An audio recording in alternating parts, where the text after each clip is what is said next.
대부분 저희 회원님들도 물어보시는 게 지방을 빼야 되는데 지방을 먹으라고요? 이렇게 대답하시는데, 지방은 우리 체내에 좋은 기능을 정말 많이 하기 때문에 생각한 것보다 더 드셔도 괜찮고 드실 수 있는 지방도 굉장히 많습니다. 살이 안 찌는 체질은 분명히 과학적으로 만들 수 있고요. 많은 분들이 살 찌는 체질이라서 어쩔 수가 없어 이렇게 생각할 때마다 제가 정말 안타깝습니다. 안녕하세요. 저는 다이어트하는 사람들이라는 유튜브 채널을 운영하고 있고요. 또 인천하고 부천 지역에서 다이어트 전문 운동센터 8개 지점을 운영하고 있습니다. 지금까지 2만여 명의 회원을 만나고 한 체지방만 한 6만 2천 킬로 정도 감량을 해줬습니다. 굶어서 하는 다이어트가 왜 안 좋을까요? 저희 회원님들도 처음에 오셔서 제일 많이 하는 말씀이 제가 굶는데 더 이상 살이 안 빠져요. 아니면은 굶는데 좀 몸이 안 좋아지는 것 같아서 제가 올바른 방법으로 다이어트 하고 싶어서 왔어요 라고 하시지만, 또 오시고 나서도 저 굶어서 살 뺄게요 라고 말씀하시는 분들도 사실 정말 많으세요. 단순하게 사실 대부분의 회원님들이 그냥 굶으면 빠지겠지 라고, 사실 거의 제가 봤을 때는 다이어트를 하려고 하시는 분들 한 90% 이상이 좀 그렇게 생각하시는 것 같아요. 또 최근에 간헐적 단식이 워낙 유행하다 보니까는 간헐적 단식을 빙자해서 또 굶으면서 다이어트를 하려고 하시는데, 사실 굶는 다이어트가 단기적으로는 체중이 빠질 수도 있어도 장기적으로는 우리 몸이 좀 대사 상태가 망가지고 그다음 살이 더 찌는 몸으로 바뀝니다. 일단은 첫 번째는 굶게 되면은 기초대사량이 줄어드는데요. 우리가 예를 들어서 먹는 칼로리를 300칼로리 정도 줄인다고 하면은 기초대사량이랑 활동 칼로리도 같이 줄어들기 때문에 생각보다 그렇게 살이 잘 빠지지 않습니다. 그리고 그게 계속 지속되면은 점점 더 먹는 칼로리는 점점 더 줄여야 되고, 아무리 우리가 활동 칼로리를 늘린다고 해도 점점 더 움직이기 싫어지고 우리 몸에서는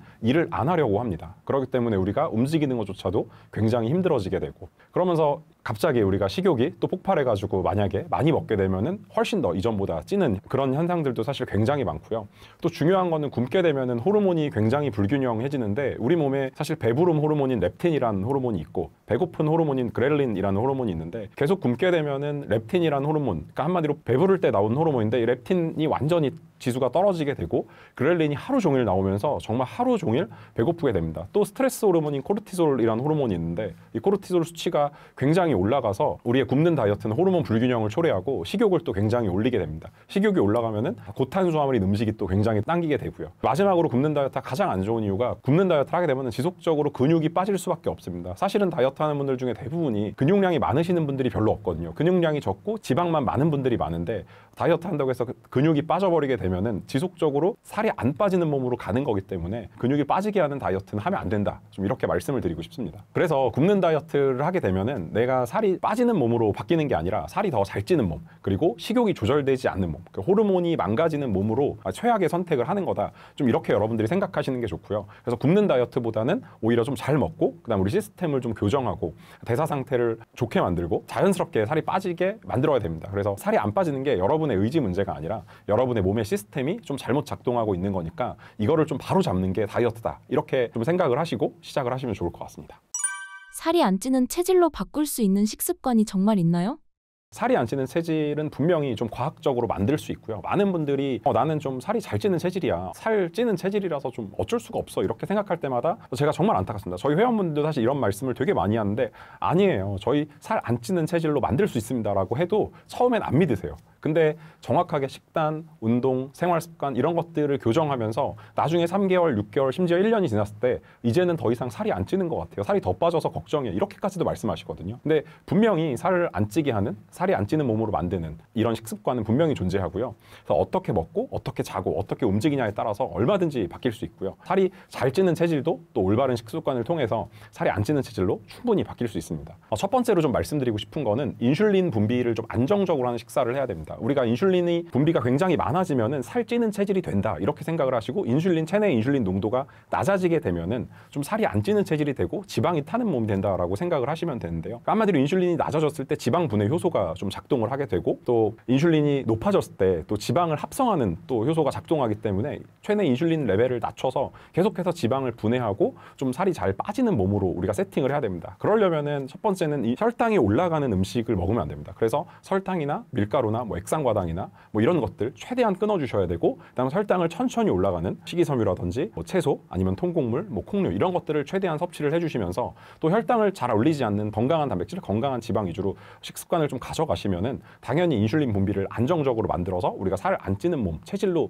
점점점 개선을 할 수 있고요. 두 번째는 살이 안 찌는 체질로 가기 위해서는 장내 환경을 개선을 해야 됩니다.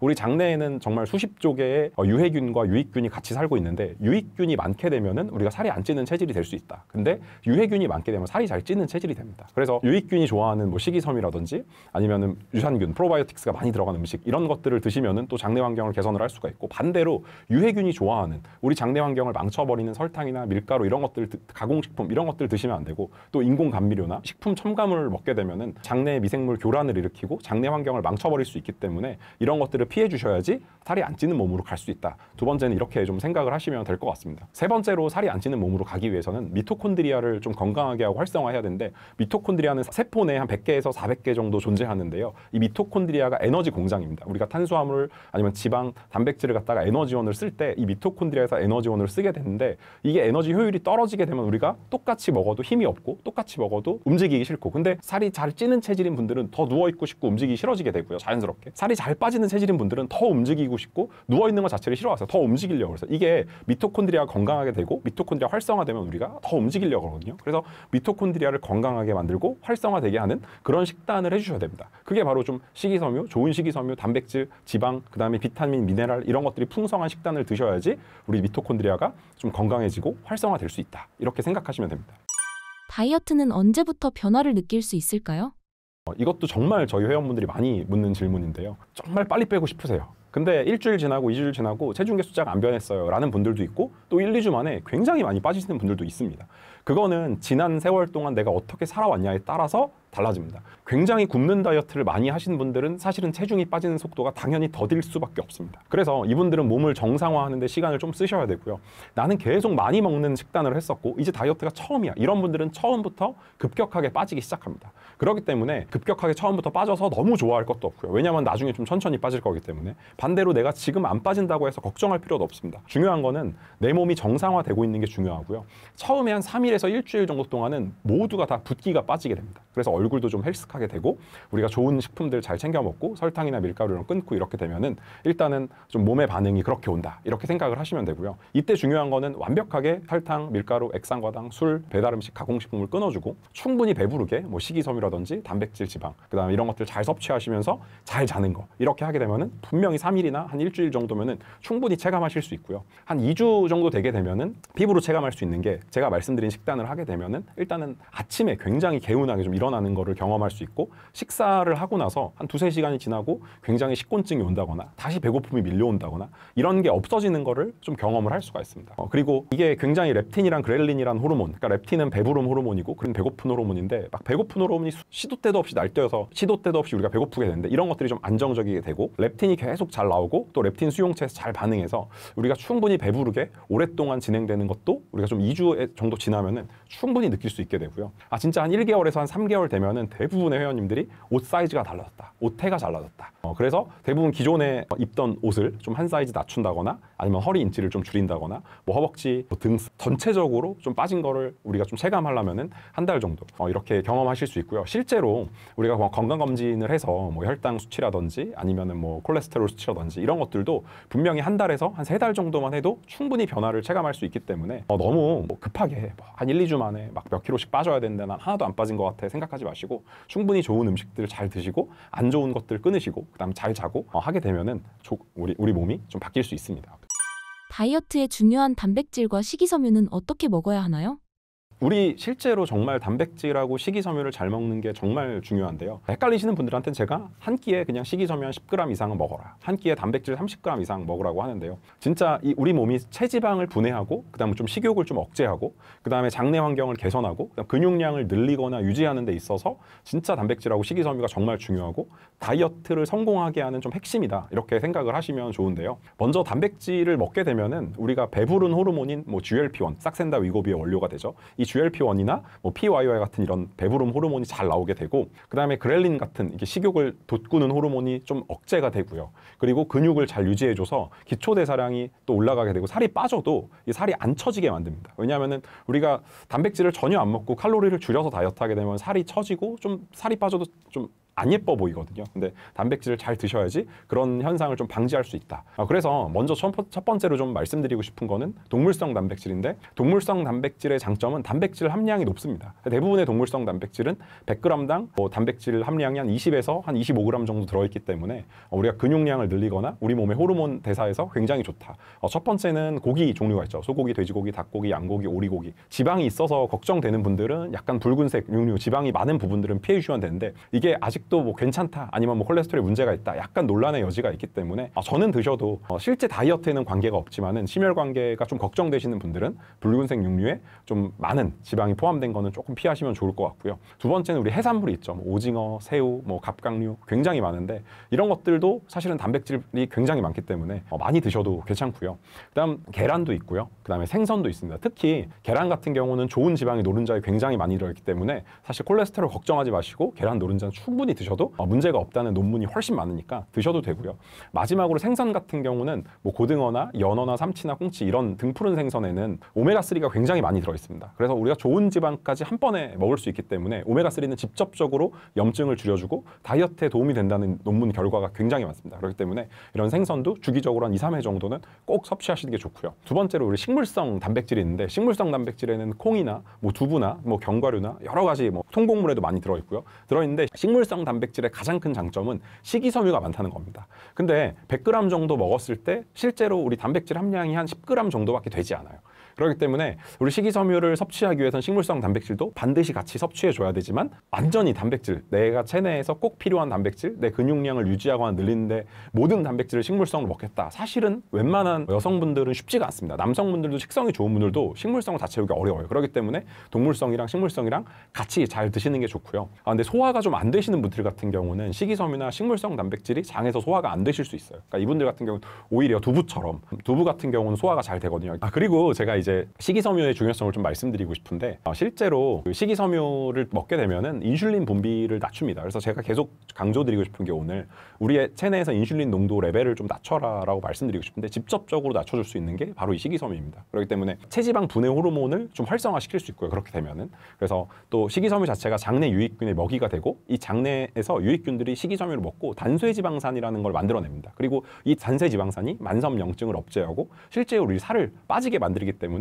식이섬유를 먹는 건 굉장히 중요합니다. 식이섬유가 많이 들어있는 거는 뭐 채소도 있고 해조류도 있고 통곡물도 있고, 아까 식물성 단백질을 말했던 콩류도 있고, 그다음에 과일도 있고, 과일은 특히 이제 껍질에 좀 많이 들어있고요. 그다음에 견과류에도 많이 들어있습니다. 좀 그래서 식이섬유랑 단백질을 섭취하실 때 좀 핵심 원칙을 여러분들이 아셔야 되는 게, 제가 꼭 추천드리고 싶은 거는 가공된 형태로 안 드셨으면 좋겠고요. 제품으로 나와 있는 걸로 드시지 마시고 원물 그대로 나온 걸로 드시는 게 좋습니다. 제품으로 먹는다는 건 우리가 각종 첨가물이 같이 먹는 거기 때문에 장내 환경을 좋게 만들려고 먹는데, 또 장내 환경을 망치는 또 첨가물을 같이 먹을 수 없으니까 가능하면은 원물 형태로 꼭 직접 조리해서 저는 드시는 거를 추천을 드리고요. 그래서 좀 정리를 해보면은, 단백질에는 좀 포만감을 줄 수 있고, 그다음에 근육을 유지하고 좀 대사를 유지해주는 기능을 하게 되고요. 그다음에 식이섬유 같은 경우는 혈당도 조절해주고 장내 환경을 좋게 만들고 또 식욕을 억제해주고 이런 것들이 있습니다. 그래서 단백질하고 식이섬유는 다이어트 할 때 식욕을 조절하고 또 호르몬을 정상화하고 근육을 유지하고, 그다음에 직접적으로 좀 지방을 빠지게 만드는 효과가 있기 때문에 꼭 함께 잘 섭취하는 게 정말 중요합니다. 그래서 적게 먹으려고 하시지 마시고, 오히려 식이섬유 최소한 여러분들이 하루에 한 20g에서 남자분들은 30g까지 꼭 채우시는 게 정말 중요하고요. 그렇게 하셔야지 살이 안 찌는 몸이 되고 좀 식욕이 올라오지 않은 몸이 되고 지방이 잘 타는 몸으로 여러분들이 만들 수 있습니다. 꼭 매 끼니마다 단백질, 식이섬유 잘 챙겨 드시길 바랍니다. 단백질 쉐이크나 가공된 닭가슴살을 식단으로 챙겨 먹어도 괜찮을까요? 사실 저희 회원분들이 정말 많으세요. 왜냐하면 편리하잖아요. 그래서 운동 끝나고 아니면 식도 어디 갔을 때, 아니면 일하러 갔을 때 이거 전자레인지만 데워 먹으면 되거나, 아니면 그냥 쉐이크를 타 먹기만 하면 되니까는 굉장히 많이 드시는데, 사실 저는 이거를 추천드리고 싶은 분들은 정말로 좀 식단으로 하기 어려운 분들, 그러니까 회사 상황이나 아니면 정말 내가 씹는 게 어려워서 단백질을 다 못 먹는거나 아니면 금방 배불러서 충분한 단백질을 섭취 못하는 분들, 한마디로 근육량이 굉장히 적고 단백질은 많이 먹어야 되는데 못 드시는 분들은 쉐이크나 가공된 형태로 드셔도 괜찮은데, 반대로 충분히 나는 식단으로 내가 해 먹을 수 있다라고 하시면 저는 꼭 식단으로 해 드시라고 말씀드리고 싶어요. 그러니까 식단으로 해 드시는 게 100점이면은 가공된 형태로 먹는 건 한 7, 80점밖에 되지 않아요. 그러니까 우리 몸에 근육을 만드는 기능은 똑같은데 반대로 여기 안에 우리의 식욕을 올릴 수 있는 첨가물들이 굉장히 많고요. 또 감미료가 많습니다. 그래서 단맛을 내는 인공 감미료인 뭐 스크랄로스나 아스파탐이나 이런 것들이 우리 장내 환경을 망칠 수 있고, 또 뭐 부드럽게 하려고 뭐 유화제도 넣고 뭐 합성 착향료도 넣고, 그다음에 닭가슴살 같은 경우에는 뭐 보조를 위해서 보존제도 넣고 뭐 감미료도 넣고 굉장히 또 나트륨도 많이 들어가고 이러는데, 좀 이런 것들을 저는 당연히 좀 피하시는 게 좋고, 여러분들이 만약 닭가슴살을 뭐 조리를 한다 아니면 여러분들이 직접 고기를 굽는다 그러면 소금이랑 같이 해서 뭐 와사비나 이런 거랑 같이 해서 드시면 정말 좋은데, 가공된 형태로 진짜 어쩔 수 없는 상황에서 내가 단백질 섭취를 해야 되고 근육량을 늘려야 되는데 그런 경우에는 어쩔 수 없지만은, 아니라고 한다면은 좀 섭취를 자제하시는 게 좋고요. 근데 피치 못하게 내가 꼭 먹어야 된다라고 하면 저는 첫 번째 말씀드리고 싶은 게, 보존제나 이런 합성 첨가물이나 인공 첨가물이 최소한으로 들어가거나 안 들어간 제품을 고를 수 있다면 좀 그런 것들을 고르는 게 좋고요. 그다음 또 나트륨 함량이 좀 적은 것들, 이런 것들을 고르는 게 좋습니다. 그런 제품 충분히 여러분들이 찾아보시면 많은데요, 생각보다 그런 제품이 많이 없습니다. 거의 90% 이상이 다 굉장히 많은 또 첨가물이 들어가 있는데, 이유가 첨가물이 안 들어가면 맛이 없어요. 또 맛이 없으면 소비자들이 선택을 안 하고, 그러다 보니까는 아무리 그렇게 좋은 취지로 그런 것들을 만드시는 분들도 설 자리가 없게 되니까 여러분들이 잘 찾으셔서 그런 제품으로 좀 드시면 좋을 것 같습니다. 그래서 우리가 진짜 호르몬에 좀 균형을 맞추려고 하는 건데, 호르몬 불균형을 찾아오게끔 저런 가공식품이나 가짜 음식을 드시지 마시고, 저는 다이어트하는 기간만큼이라도 꼭 여러분들이 진짜 음식을 드셔서 호르몬 균형도 찾고 여러분이 좀 몸도 건강하게 좀 바꾸시면 좋을 것 같습니다. 다이어트 중에 지방은 무조건 피해야 하나요? 대부분 저희 회원님들도 물어보시는 게 지방을 빼야 되는데 지방을 먹으라고요? 사실 이렇게 대답하시는데 아닙니다, 이거는.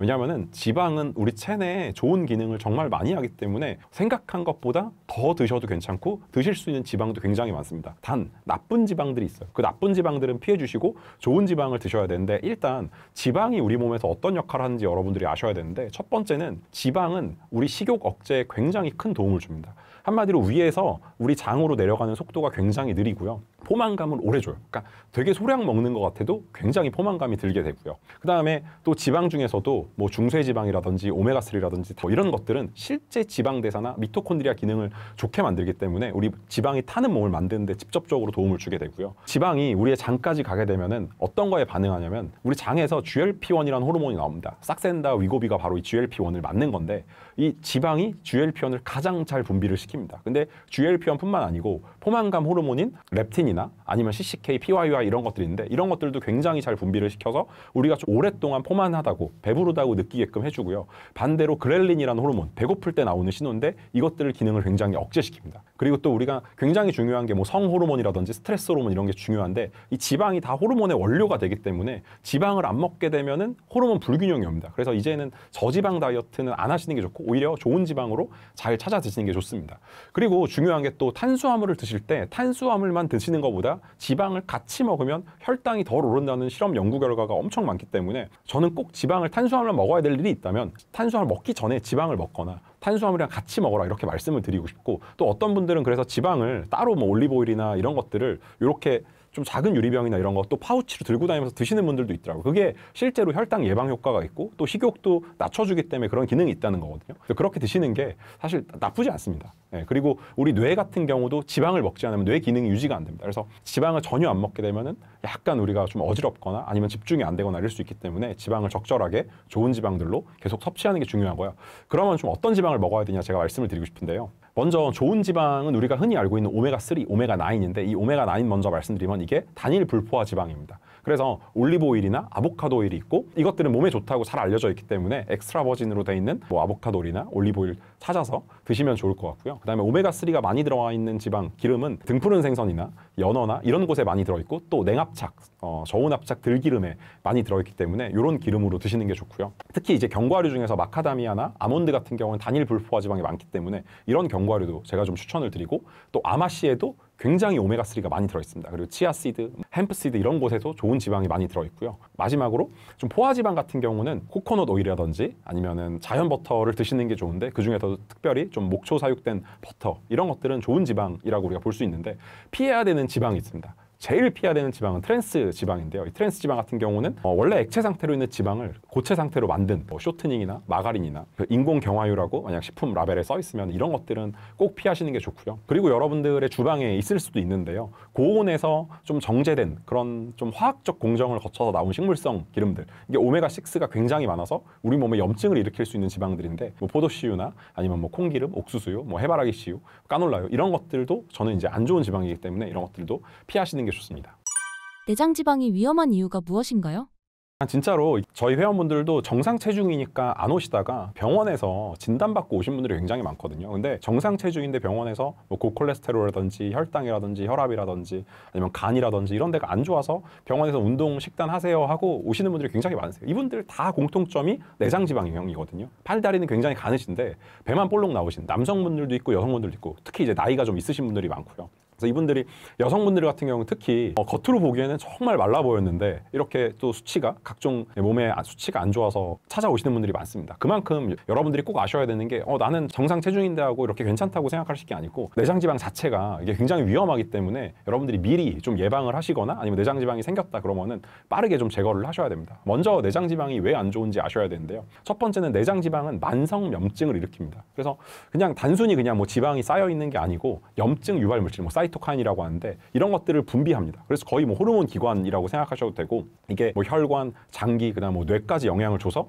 만성 염증 상태를 유도하고 각종 좀 대사 질환을 일으킨다. 이렇게 보시는 게 좋고요. 그리고 제가 계속해서 이야기하는 체내 인슐린 농도를 높입니다. 그리고 인슐린이 많이 나오다 보니까는 인슐린 저항성을 유발하게 됩니다. 그래서 내장 지방이 많게 되면은 인슐린이 제 기능을 못 하게 되고요. 혈당이 그러면 잘 조절되지 않게 되죠.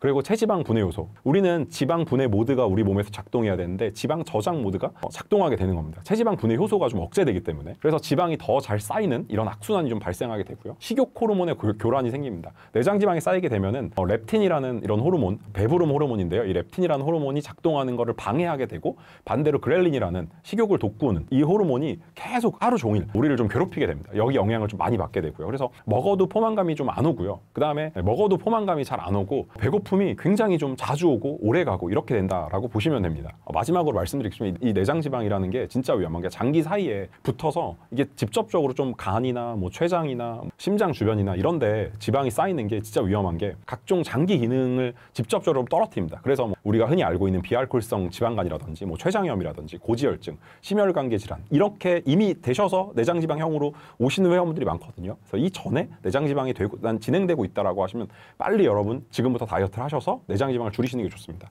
근데 제가 좀 희망적인 얘기를 여기서 말씀드리고 싶은 게 내장 지방은 우리가 다이어트를 하면요 가장 먼저 빠지는 기관입니다. 그래서 굉장히 우리의 식단, 그 다음에 생활 습관, 운동을 하시면은 금방 빠집니다. 그래서 내장 지방이 난 진행되고 있다, 내장 지방이 찌고 있다라고 하면은 설탕이랑 가공식품, 밀가루 이런 거, 술 이런 거 빨리 끊으시고 가공식품, 배달 음식 이런 거 딱 끊으시고 진짜 건강한 음식으로 채우시고 잘 주무시고 운동하시면은 금방 빠지게 됩니다. 다시 한번 좀 말씀드리면은 내장 지방은 뭐 대사 질환이나 심혈관 질환, 당뇨, 지방간, 뭐 식욕 조절을 해주는데 굉장히 안 좋은 원인이 될 수 있지만 실제로 빼기는 어렵지 않다. 그래서 운동 열심히 하시고 식단 열심히 하시고 여러분들이 생활 습관 잘 가지고 가시면은 금방 빠질 수 있습니다. 그래서 꼭 제가 끊으라는 것들 끊으시고 좋은 음식들 드시면서 좋은 생활 습관 가져가시면서 내장 지방 줄여 나가시면 좋을 것 같습니다. 다이어트의 아침 식사가 중요한 이유가 무엇인가요? 대부분 사실 아침 식사를 굶으려고 생각하는 분들도 많고 또 아침을 잘 먹어야 되나 이렇게 고민하시는 분들도 많은데 굶는 게 이로운 점이 있고 아침 식사를 하는 게 이로운 점이 있습니다. 근데 이 영상을 보시는 분들도 그렇고 저희 회원님으로 오시는 분들한테 저는 아침 식사를 꼭 하라고 말씀드립니다. 일단 아침 식사를 굶게 되면은 우리가 간헐적 단식 효과라고 하죠. 그래서 인슐린 저항성을 낮추고 굉장히 좋은 몸 상태, 지방이 타는 몸 상태로 만들 수 있을 것 같지만은 문제는 아침 식사를 거르고 나서 식욕 레벨이 폭발한다는 거예요. 근데 그 식욕 레벨이 폭발한 상태에서 나는 첫 식사를 아침 식사를 굶었다는 얘기는 점심이 첫 식사가 되잖아요. 그 첫 식사를 굉장히 건강하게 하면 좋은데 첫 식사를 굉장히 몸에 안 좋은 음식들 기름지고 정제탄수화물 들어가 있고 그다음 몸에 안 좋은 걸로 배부르게 막 100%가 배부른 거 120% 배부르게 막 먹는다고 하면은 그럴 바에는 아침 식사를 드시는 게 정말 좋습니다. 근데 대부분의 회원님들 아침은 귀찮으니까 안 먹고 점심에 식욕이 폭발하시는데 그게 여러분들의 다이어트를 망치게 되는 걸 수도 있거든요. 그래서 한번 여러분의 점심이 폭발할 때 여러분의 의지를 탓하지 마시고 내가 왜 이럴까 다시 내일부터 해야지 하지 마시고 일단 아침을 저는 드셔보셔라.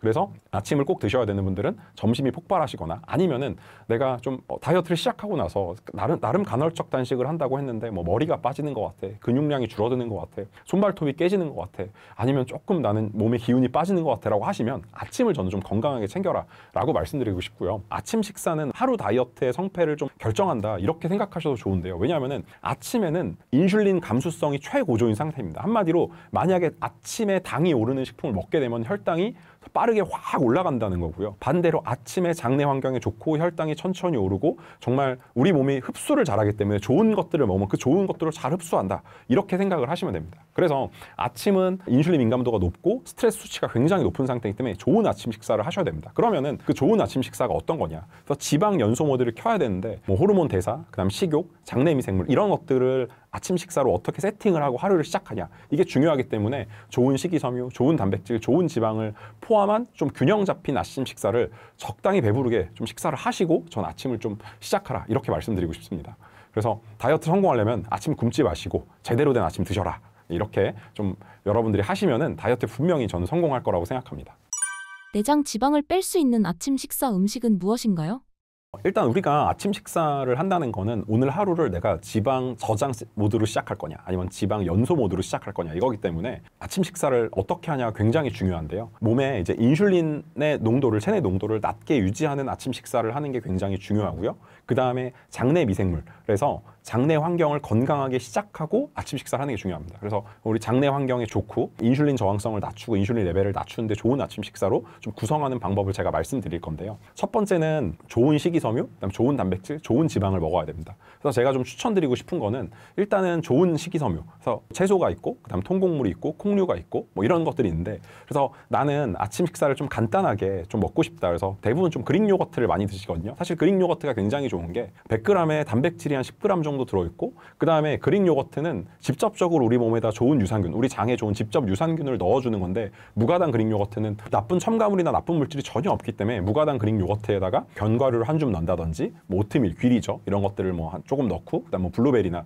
이런 것들을 넣어서 먹으면은 정말 최고의 좀 아침 식사가 될 수 있습니다. 왜냐하면 적당한 식이섬유와 그다음 적당한 또 단백질, 그다음에 또 몸에 좋은 유산균까지 넣어주는 거기 때문에 정말 좋고요. 그다음에 두 번째로 또 좋은 아침 식사를 말씀드릴 계란을 말씀드리겠습니다. 계란 안에는 좋은 지방이랑 좋은 단백질이 들어있기 때문에 좀 배부르게 계란을 삶은 계란으로 드셔도 되고 아니면 나는 올리브오일이나 아보카도 오일로 스크램블이나 아니면 계란 후라이를 하셔서 드셔도 괜찮고요. 여기다가 또 좋은 지방을 섭취하고 싶으면 견과류나 뭐 아보카도나 이런 것들을 같이 드셔도 되고요. 또 좋은 식이섬유, 좋은 단백질을 또 섭취하고 싶으면은 뭐 병아리콩이나 렌틸콩으로 만든 채소랑 같이 먹는 샐러드를 드셔도 되고 이 샐러드 드레싱으로 뭐 올리브오일이나 이런 것들 뭐 들기름이나 냉합착 들기름 이런 것들로 드레싱을 하게 되면은 굉장히 좀 신선하고 좀 건강한 아침 식사가 될 수 있을 것 같습니다. 근데 아침에 꼭 식사를 하셔야 되는 분들이 있거든요. 보시는 분들 중에 나는 식사를 꼭 해야 된다고 하면은 저는 밥을 지을 때 꼭 콩이나 통곡물이랑 같이 뭐 귀리, 보리, 뭐 렌틸콩, 병아리콩 이런 것들로 같이 좀 아침 식사를 좀 구성하셔가지고 이런 것들로 밥을 지어서 밥 100g, 150g 뭐 요 정도 괜찮으니까는 요것들랑 같이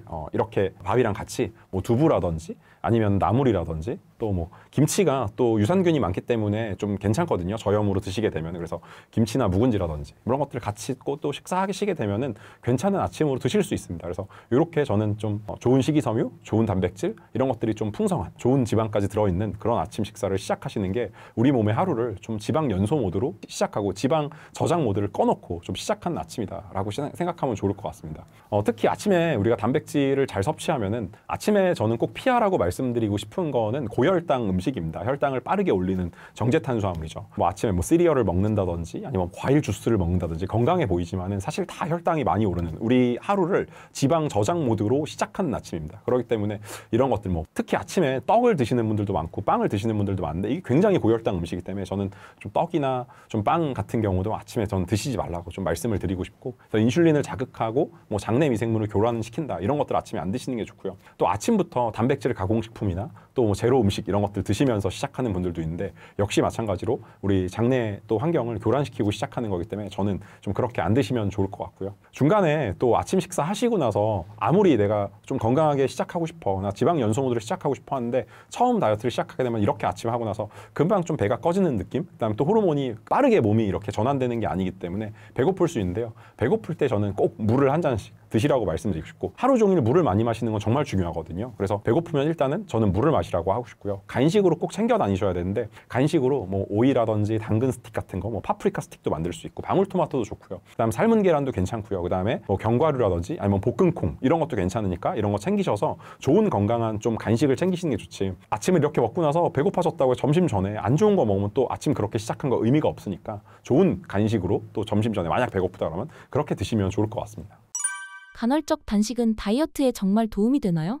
저는 간헐적 단식을 하겠다고 사실 말씀하시는 회원분들이 정말 많으세요. 왜냐하면 여기저기서 거의 대부분 이 유튜브에 출연하시는 분들은 간헐적 단식을 다 추천하는 걸로 알고 있는데요. 사실 저도 간헐적 단식이 좋은 걸 알고 있습니다. 간헐적 단식을 하게 되면은 체내 인슐린 농도를 낮추게 되죠. 그리고 또 호르몬 균형이 또 좋게 되고 지방을 연소시키는 효소인 뭐 AMPK가 나온다든지 뭐 미토콘드리아가 건강해지고 활성화되고 또 인슐린 저항성이 개선되고 복부 지방이나 내장 지방도 좋아지고요. 제일 중요한 거는 간헐적 단식으로 2016년에 일본의 어떤 분이 노벨상을 받으셨어요. 그때부터 이제 간헐적 단식이 이제 붐이 일어나기 시작했는데 이 오토파지라고 해서 세포가 자가포식, 한마디로 나쁜 세포를 죽이고 좋은 세포들이 재생되고 이 개념을 이야기하는 거거든요. 굉장히 좋은데요. 문제는 간헐적 단식을 하셔야 되는 분들이 있고 하지 말아야 되는 분들이 있는데 아마 이 영상을 보시는 분들 또 저희 회원님들도 하지 말아야 되는 분들에 속하시는 분들이 굉장히 많으실 거예요.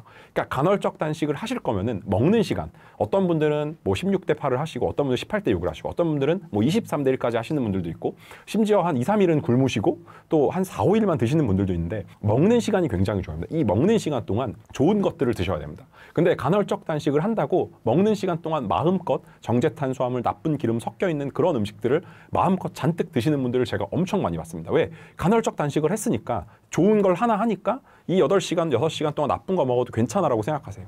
근데 절대 괜찮지 않습니다. 몸을 오히려 더 망치는 행위고요. 간헐적 단식을 하실 거면은 이 시간 동안 좋은 것들을 드셔야 됩니다. 제가 계속 말씀드리는 좋은 식이섬유, 좋은 단백질, 좋은 지방으로 내가 채울 수 있다. 라고 하면은, 그리고 이 식단 제외하고도 좋은 운동이라든지 아니면 생활습관, 물을 잘 드시고 또 잠을 잘 주무시고 이런 것들도 할 수 있으면 간헐적 단식의 효과를 제대로 볼 수 있는데 대부분이 이걸 못 하신다는 거예요. 그래서 하면 안 되는 분들은 이렇게 나는 단식하는 시간 동안 나는 16시간 단식을 한다. 나는 23시간 단식을 한다. 이 단식하는 시간 동안 단식이 끝나고 먹을 것만 계속 생각하세요. 끝나고 피자 먹어야지. 끝나고 햄버거 먹어야지. 이런 분들은 절대 하시면 안 돼요. 그렇게 여러분들의 의지가 약해서가 아니고요. 아직 단식을 할 준비가 안 되신 거예요. 몸을 먼저 건강하게 만들어서 간헐적 단식을 해도 내 식욕 레벨이 튀지 않으면은 그때 간헐적 단식을 시작하시는 게 좋습니다. 그래서 내가 식욕이 너무 높다. 그래서 난 간헐적 단식만 하면 실패하고 자꾸 뭘 먹게 된다라고 하시는 분들은 일단 간헐적 단식 중단하시고 오히려 자주 많이 드세요. 좋은 것들로. 그리고 나서 나중에 내 몸의 호르몬이나 대사 상태나 식욕 레벨이 안정화되면은 그때 12대 12부터 하셔서 시간을 늘려가셔도 괜찮습니다. 그리고 또 간헐적 단식을 하면 안 되는 분 두 번째가 있는데 간헐적 단식만 하면은 오히려 많이 안 드시는 분이에요. 그래서 정말 제가 어떤 분까지 봤냐면 하루에 700칼로리, 800칼로리 드시면서 계속 살아가시는 분들도 봤어요. 근데 그분 특징이 힘이 없어요. 하루 종일 온몸에 힘이 없어요. 운동을 하러 나오셔도 힘이 없으니까 운동을 잘 못하세요. 하루 종일 힘이 없는 거예요. 근데 간헐적 단식한다고 그렇게 드시는 게 아니라 오히려 먹는 시간 동안 충분히 잘 드셔야 돼요. 어떤 걸 잘 드셔야 되냐? 충분한 식이섬유 드시고 충분한 단백질을 드시고 충분한 지방을 드셔야 되는데 오히려 이분은 잘 못 드세요. 그러니까 먹는 시간 동안 잘 못 드시는데 간헐적 단식을 하니까 자꾸 근육은 빠지고 그러니까 부작용으로 머리카락도 빠지고 손발톱도 갈라지고 제가 봤을 땐 몸에 또 다른 기능도 문제가 생겼을 수도 있거든요. 이런 분들은 간헐적 단식을 하시면 안 되고 오히려 새끼를 건강하게 먹고 오히려 간식까지 먹어서 충분한 단백질과 충분한 식이섬유와 이런 것들로 몸의 호르몬을 정상화를 만들고 장내 환경을 정상화를 만들어서 나중에 우리 몸이 건강해졌을 때 그때 간헐적 단식을 하셔도 되는데 대부분 간헐적 단식 시작하시는 분들이 이런 분들이 시작하시면 저는 무조건 말립니다. 마지막으로 절대 하시면 안 되는 분들이 근육량이 없으신 분들이 근육량이 없으신 분들은 근육량을 만들려면은 적어도 하루에 근육량을 체중 곱하기 1.5g에서 2g 정도를 드셔야 되거든요. 그러니까 내 체중이 60kg다.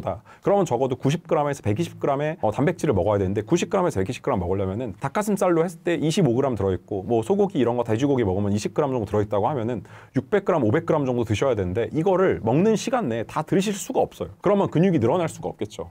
또 근육이 줄어들 수도 있거든요. 근데 이미 근육이 줄어들어서 우리가 근 감소가 진행되지 않으려고 다이어트 하는 건데, 건강해지려고 하는 건데 간헐적 단식해서 근 감소가 진행된다. 그러면 멈추시고 오히려 단백질 잘 채워서 잘 드셔야 됩니다. 그래서 간헐적 단식을 하셔도 되는 분들은 근 감소증이 걱정이 안 되시는 분들, 그리고 뭐 다른 부작용, 굶어서 나오는 그런 탈모라든지 이런 거 부작용 잘 드시는 분들은 괜찮으세요. 그리고 식욕이 튀지 않는 분들, 이런 분들은 하셔도 되는데, 사실 제가 저희 회원분들 중에서 이거 해당 사항이 없어서 제가 이렇게 하라고 하는 분들 한 10명 중에 1명 정도? 이런 분들은 정말 잘 하세요.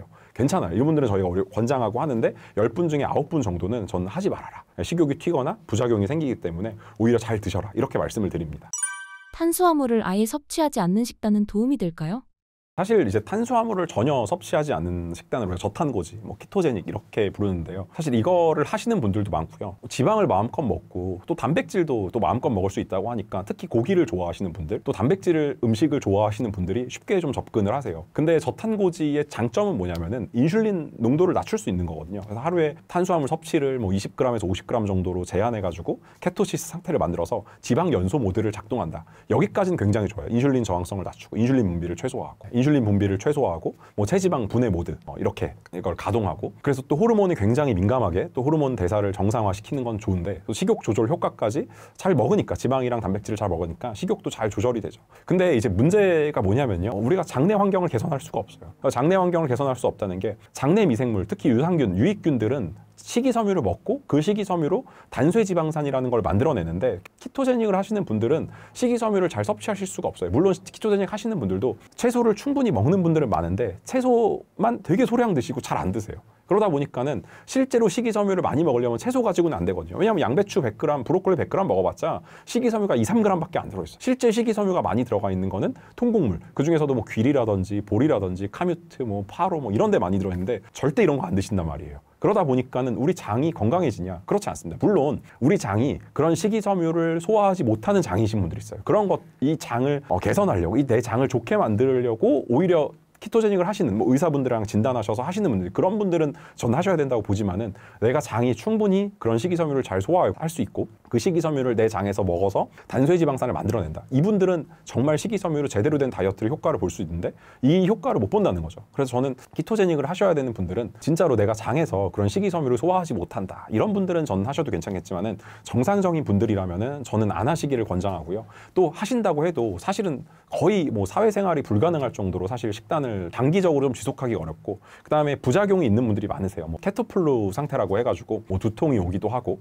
그 다음에 뭐 집중력이 저하되기도 하고, 왜냐하면 탄수화물을 안 먹기 때문에 이 탄수화물을 당기는 이 현상이 굉장히 정상적인 현상이거든요. 이게 지속돼가지고 오히려 식욕이 폭발하기도 하고 막 이러기 때문에 이런 분들은 안 하시는 게 좋고요. 특히 운동하시는 분들 같은 경우는 운동하다가 어지럽거나 운동 능력이 확 떨어져가지고 또 이런 거로 고통을 호소하시는 분들도 있거든요. 이런 분들은 저는 안 하시는 게 좋습니다. 그래서 제가 좀 권장드리고 싶은 거는, 지방을 적당히 많이 드시는 건 괜찮습니다. 단백질도 많이 드시는 건 괜찮아요. 근데 저는 탄수화물을 뭐 정제 탄수화물 먹어 설탕 먹어라가 아니고, 탄수화물을 충분히 식이섬유가 우리가 섭취될 수 있을 만큼의 탄수화물을 드셔야 됩니다. 왜냐하면 어쩔 수 없이 통곡물이나 콩을 먹으면은 당질이 들어와요. 근데 그 당질 때문에 결국 안 하는 건데, 적당한 당질이 들어오는 건 괜찮고, 식이섬유가 함유되어 있는 음식들의 당질이 들어오는 거는 우리 장에도 좋고 건강에 좋기 때문에, 적당히 저는 식이섬유를 충분히 먹을 수 있을 만큼의 탄수화물 섭취를 하시면서 좀 좋은 식단으로 이어가시면은, 키토제닉의 장점과 그다음 장내 환경을 개선할 수 있는, 또 장내 유익균들을 좋게 만드는 그런 이점까지 잘 가져갈 수 있으니까는, 그렇게 저는 좀 식단을 구성해서 호르몬 밸런스도 맞추고, 그다음에 인슐린 민감도, 인슐린 저항성 낮추고, 그다음에 또 장내 환경도 개선하는 그런 식단으로 저는 하시길 좀 추천을 드립니다. 다이어트 루틴을 구성할 때 꼭 신경 쓸 포인트는 무엇인가요? 사실 식단, 운동, 뭐 생활 습관, 수면 이런 것들을 질문하실 때 가장 중요한 거, 정말 한 100점 만점으로 하면은 한 80점 정도에 속하는 게 저는 수면이라고 생각을 합니다. 제가 많은 회원들 거의 2만여 명을 만났다고 했잖아요. 근데 이분들이 정말 식단 잘하고 운동 열심히 하시는 분들이 있거든요. 근데 그분들 중에서 살이 안 빠지는 분들의 공통점이 잠을 안 주무세요. 반대로 식단은 조금 엉성하게 하는데 살이 잘 빠지는 분들이 있어요. 근데 그분들 특징이 잘 주무세요. 그렇기 때문에 수면이 저는 가장 중요합니다. 그러니까 수면은 곱하기로 작동한다고 생각하셔야 돼요. 내가 식단, 운동 한 게 내가 점수가 있으면 그러면 거기다가 곱하기로 수면이 작동하는 거기 때문에 수면을 잘 하시는 거는 정말 중요합니다. 그래서 우리가 수면을 잘하기 위해서 하셔야 되는 것들이 있거든요. 사실 내가 잠이 안 온다라고 하면 여러분들이 노력하셔야 되는 게 첫 번째는 일단 커피를 끊으셔서 내가 밤에 잘 자려고 노력하셔야 되고, 두 번째는 가급적이면 아침이나 점심 햇빛을 좀 보셔서, 우리가 눈으로 햇빛을 보면은 세로토닌이 합성이 되거든요. 그게 또 나중에 밤에 멜라토닌으로 전환돼서 멜라토닌이 또 잠을 잘 오게 하는 거기 때문에 햇빛을 보시는 것들을 하셔도 굉장히 좋고, 그다음에 저녁에는 밤에는 또 햇빛을 보면 안 되잖아요. 근데 햇빛 같은 게 또 블루라이트란 말이에요. 그래서 블루라이트가 있으면 멜라토닌이 또 활성화가 안 되기 때문에 블루라이트를 밤에는 좀 한 2-3시간, 자기 2-3시간 전에는 차단을 하시고, 또 2-3시간 전에는 운동이라든지 뭐 식사라든지 이런 거 다 멈추시고 좀 심신이 편안한 상태로 자는 거를 한번 해보시면 좋을 것 같고요. 그래도 내가 잠을 못 잔다라고 하면은 수면제 처방 받기 전에 수면 영양제 있거든요. 수면을 도와주는 영양제, 뭐 멜라토닌이라든지 가바라든지 테아닌 같은 거 좀 도움을 받으셔도 저는 좋을 것 같습니다. 그다음 수면 다음으로 제가 꼭 말씀드리고 싶은 게 식단입니다. 그래서 식단에서는 제가 계속 말씀드리지만은 좋은 아침 식사를 하고 나머지 점심 저녁까지 식사까지 식이섬유를 좀 풍성하게 구성하시고, 진짜 음식으로 단백질 채우시고 좋은 지방까지 같이 드셔가지고 진짜 음식들로 세 끼를 풍성한 식이섬유, 풍성한 단백질, 좋은 지방까지 해서 세 끼를 잘 드시라고 제가 말씀드리고 싶고, 또 물을 잘 안 드시는 분들이 있어요. 근데 물은 정말 우리 다이어트에도 중요하고 건강에도 중요하거든요. 그래서 꼭 저는 하루에 최소한 2리터, 그리고 내가 체중이 좀 나간다, 한 70kg, 80kg 이상 나간다 하시는 분들은 3리터까지 드셔도 괜찮으니까 물을 중간중간에 좀 컵으로 받으셔도 되고, 아니면 여러분 텀블러에다가 받으셔서 수시로 드시는 습관을 가지면은 진짜 피부도 좋아지고요, 장 환경도 좋아지고 금방 좀 다이어트가 잘 되는 거를 더 느끼실 수 있습니다. 만약에 여러분들이 운동을 하신다고 하면은 제가 꼭 말씀드리고 싶은 거는 심장이 뛰는 운동을 하라고 말씀드리고 싶어요. 심장이 정말 최대로 뛰는 운동이 지금 당장 칼로리가 소모되는 게 아니라, 운동을 바라볼 때 중요한 게 칼로리로 접근하면 안 되거든요. 그래서 나는 운동으로 칼로리를 소모하겠다, 이렇게 접근하시지 말고 내 몸을 지방이 연소하는 모드로 바꾸겠다. 그래서 인슐린에 굉장히 민감해지거든요, 운동을 하게 되면. 그래서 심장이 최대로 뛰는 운동을 하시는 게 일단 제일 중요하다. 그 다음 두 번째는 근력 운동. 또 우리 하체에 근육이 많기 때문에 하체 근력 운동이 다이어트에 굉장히 중요합니다. 그리고 마지막으로 존투 운동이라고 해서 최대 심박수의 60에서 한 70% 정도로 옆 사람이랑 대화가 조금 가능한 정도로 좀 운동하는 게 또 지방을 연소하는 데 굉장히 중요하기 때문에 이런 운동들 여러분들이 찾아서 하시면 굉장히 좋고요. 마지막으로 이걸 다 해도 이걸 하면 소용이 없습니다. 그게 뭐냐면 설탕을 드시거나 액상과당을 드시거나 아니면 밀가루, 가공식품, 술, 배달 음식 드시게 되면은 위에서 노력했던 걸 다 망치게 되니까는 이런 것들을 안 하시는 게 좋은데, 만약에 여러분들이 잘 주무시고 또 잘 식단하시고 물도 잘 드시고 했다면은 아마 여러분들 식욕 레벨도 낮춰지고 이런 것들을 여러분 몸에서 막 갈망하지 않을 거예요. 그래서 여러분들이 한 3일에서 한 일주일 정도만 참아보시고 또 한 2주 정도만 좀 의지로 조금만 참아보시면은 여러분들이 그런 설탕이나 좀 자극적인 음식 먹고 싶은 생각이 많이 줄어들 겁니다. 그리고 스트레스 관리를 하는 게 다이어트 굉장히 중요한데, 스트레스 관리에서 가장 중요한 게 수면이에요. 그 다음에 두 번째로 운동을 하게 되면 스트레스 레벨이 좀 줄어들게 됩니다. 그래서 저는 스트레스 관리에는 여러분들이 가장 좋아하는 운동을 하시고 잘 주무셔라, 이렇게 좀 말씀을 하고 싶고요. 운동만큼 또 중요한 게 자주 움직이는 거거든요. 그래서 앉아서 일하시는 분들, 또 그리고 가만히 누워 계신 분들, 적어도 저는 1시간에 한 번 정도는 5분에서 10분 정도 뭐 스트레칭이라든지 잠시 뭐 화장실에 갔다 온다든지 해서 1시간 운동하는 것보다 하루에 중간중간에 걸어서, 제가 뭐 6,000보 걸어라, 7,000보 걸어라 얘기하는데, 이게 한 번에 점심 식사 끝나고 저녁 식사 끝나고 걷는 것도 중요하지만은 틈틈이 좀 걸어줘라, 움직여라, 자주 움직여라, 이렇게 말씀드리고 싶습니다. 실제로 우리가 살이 잘 안 찌는 체질이라고 생각하시는 분들 보면은 거의 자주 움직이세요. 실제로 어린 아이들 중에서 살찐 친구들이 많이 없는 이유가 하루 종일 움직이거든요. 그래서 자주 움직이는 게 정말 중요합니다. 그리고 제가 꼭 조언을 드리고 싶은 게, 이렇게 하려면은 뭐 산에 들어가야 된다, 아니면 집에서 혼자 살아야 된다, 사회생활 끊어야 된다, 이렇게 말씀하시는 분들이 있는데, 회식이나 외식을 한다면은 여러분들이 회식이나 외식도 충분한 식이섬유와 충분한 좋은 단백질, 좋은 지방으로 이루어지는 외식을 할 수가 있습니다. 뭐 예를 들어서 뭐 샤브샤브를 드신다거나, 이때 뭐 소스라든지 아니면 다른 음식들, 또 자극적인 음식들을 피하고 진짜 채소나 고기 위주로 드시면은 너무 좋겠죠. 그리고 뭐 수육이나 보쌈 같들도 쌈채소랑 같이 드시면은 또 좋은 외식이 될 수 있고요. 그다음에 뭐 회도 있고요, 고기류도 있고, 이런 것들 다 쌈채소랑 같이 드시면은, 뭐 와사비랑 쌈채소랑 같이 드시면은 좋은 식단이 될 수 있죠. 마지막으로 우리 뭐 채소찜도 있고요, 해물찜도 있고, 조개찜도 있고, 찜 종류도 굉장히 많습니다. 이런 것들도 자극적이지 않게 여러분들이 잘 드시면은 충분히 건강한 식단으로 드실 수 있으니까 꼭 그렇게 드시라고 제가 추천드리고 싶습니다. 마른 비만이 일반 비만보다 더 위험한 이유는 무엇인가요?